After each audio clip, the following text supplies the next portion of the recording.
नमस्कार मंडळी, श्रीतेश चॅनलवर तुमचं पुन्हा एकदा स्वागत आहे. आजचा आपला व्हिडिओ स्पेशल असणार आहे. तो फिरायचा नाहीये बरं का, तर तो स्पेशल आहे माझं. चला मी सांगत नाही, आपण डायरेक्ट व्हिडिओकडे जाऊ. चला. इथे आपण अर्धा किलो मटण घेतलेले आहे. ते स्वच्छ पाण्याने व्यवस्थित धुवून घेऊयात. एका कढईमध्ये तेल गरम करून त्यात कांदा आणि खोबरं परतून घेऊयात.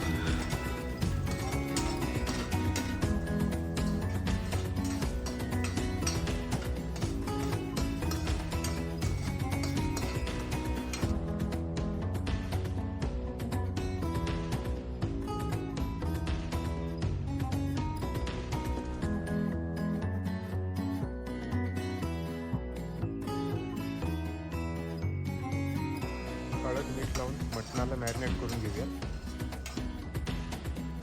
परतलेलं खोबरं आणि कांदा टोमॅटो एका डिशमध्ये काढून घेऊया.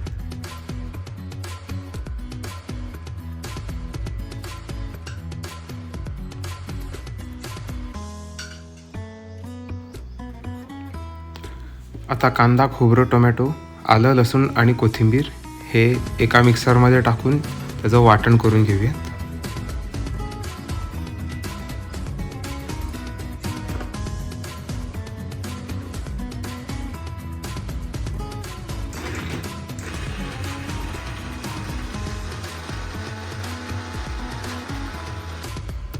अशा प्रकारे आपलं वाटण तयार आहे. आता कढईमध्ये थोडं तेल घेऊन मसाला वेलची आणि तमालपत्र घालूयात.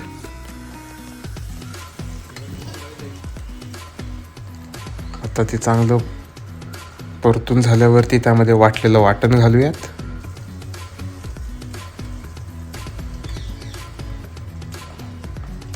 वाटलेलं वाटण व्यवस्थित परतून घेऊयात त्याला तेल सुटेपर्यंत आणि एका बाजूला पाणी गरम होण्यासाठी ठेवूयात. वाटणाला तेल सुटेपर्यंत परतूया व्यवस्थित. आता त्यामध्ये मसाले घालूयात.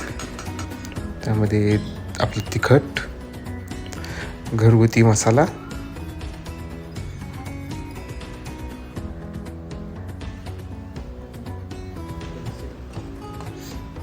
व्यवस्थित वाटण मिक्स करून घेऊयात. बघा त्याला मस्त तेल सुटते.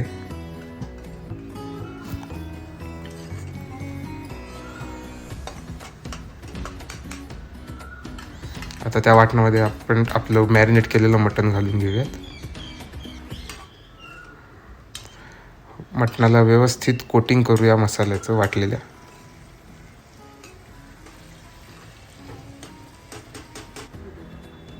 थोडा वेळ झाकण ठेवून मंद गॅसवरती शिजत ठेवूयात. मस्त सुवास येतो मटणाचा.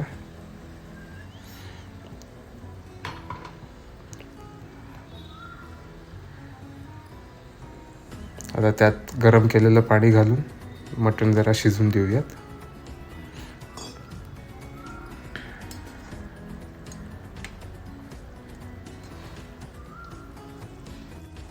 मटणाला मस्त उकळी काढून शिजवून घेऊयात आणि शिजलेलं मटण आटवून सुकं करूयात.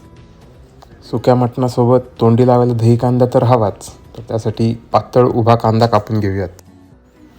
तर तयार आहे मटण भाकरी आणि दही कांदा. मस्त मटण चमचमीत दिसतंय एकदम.